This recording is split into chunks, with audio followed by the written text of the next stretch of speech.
Hello friends, welcome back to our channel. ఈరోజు మన recipe ఆలు egg butter masala and chapati. Mummy వచ్చేసి ప్రాసెస్ అంతా ఎక్స్ప్లెయిన్ చేస్తుంది. హలో ఫ్రెండ్స్, ముందుగా వచ్చి మనం ఆనియన్స్ కట్ చేసి పెట్టుకోవాలి. ఆయిల్లోనే మనం ఫస్ట్ ఆయిల్లో ఎగ్స్ బాయిల్ చేసి పక్కన పెట్టుకోవాలండి. ఉప్పు కారం వేసి ఆయిల్లోనే మనం ఈ ఆనియన్స్ పచ్చిమిర్చి వేసి బాగా ఫ్రై చేసుకోవాలి. అందులోనే మనం కొంచెం కరివేపాకు కొంచెం ఎక్కువగా బాగా తుంపి వేసేసుకోవాలి. ఫ్లేవర్ బాగుంటుంది. బాగా ఫ్రై అవ్వాలండి. ఆనియన్స్ బాగా బ్రౌన్ కలర్లో వేగాలండి. తర్వాత మనం కట్ చేసి పెట్టుకున్న టొమాటోస్ అందులో యాడ్ చేసుకోవాలి. బాగా ఆ టొమాటోస్ కూడా బాగా సాఫ్ట్గా మగ్గాలండి. తర్వాత అల్లం వెల్లుల్లి పేస్ట్ అందులో వేసుకోవాలి. అల్లం వెల్లుల్లి పేస్ట్లో మనం కొన్ని మసాలాలు కూడా వేసి గ్రైండ్ చేసి అల్లం వెల్లుల్లి బాగా వేగిన తర్వాత మనం కట్ చేసుకున్నటువంటి ఆలు ముక్కలన్నీ కూడా అందులో వేసేసుకోవాలి.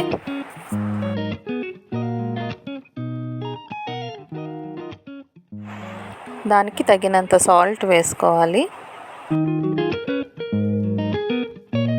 సాల్ట్ అంతా మిక్స్ అయ్యేలాగా బాగా కలపాలి.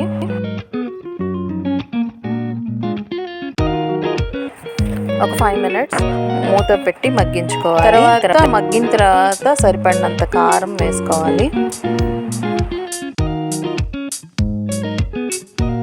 కారం వేసిన తర్వాత బాగా కలిపి మనకు మిక్సీలో ఉంటుంది కదండి, కొంచెం మసాలా మిగిలి ఉంటుంది కదా, దాంట్లో వాటర్ మిక్స్ చేసి వేసేసుకోవాలి.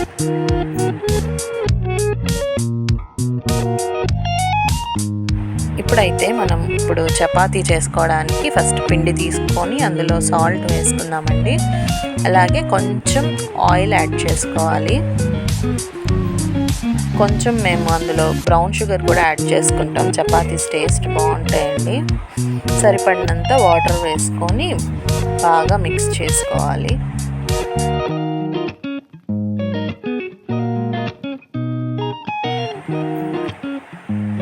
పిండి లూజ్గా కాకుండా కొంచెం గట్టిగా కలుపుకోవాలి. పిండి అంతా కలుపుకున్న తర్వాత లాస్ట్లో ఆయిల్తో బాగా అట్లా పైన మనం అప్లై చేసేయాలండి. ఆయిల్ బాగా అప్లై చేస్తే పిండి గట్టి పడకుండా మనం చేసే టైంకి చాలా స్మూత్గా వస్తాయండి చపాతీలు.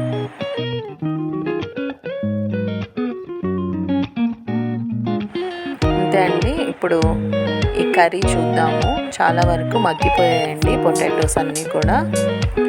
ఆల్మోస్ట్ అన్ని మసాలాలన్నీ కూడా బాగా వేగిపోయి రెడీ అయిపోయింది. ఇందులో మనం ఉడికించి వేయించి పెట్టుకున్నటువంటి ఎగ్స్ కూడా వేసేసి బాగా ఆ మసాలా ఎగ్స్కి పట్టే విధంగా మనం ఫ్రై చేసుకోవాలి. ఇక లాస్ట్లో అండి కొత్తిమీర తుంచి ఇందులో వేసేసుకోవాలి.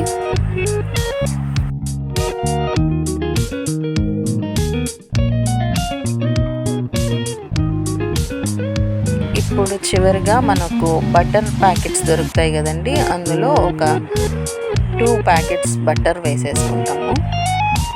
అది నేను చాలాసేపు అయిందండి అవి ఫ్రిడ్జ్ నుంచి బయట తీసి పెట్టి, అందుకని బాగా మెల్ట్ అయిపోయాయండి.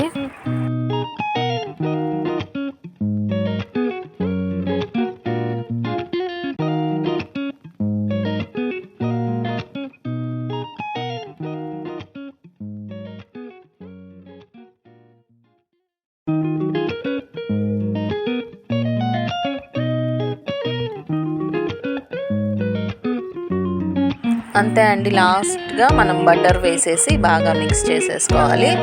అది మా పాప మిక్స్ చేస్తుందండి.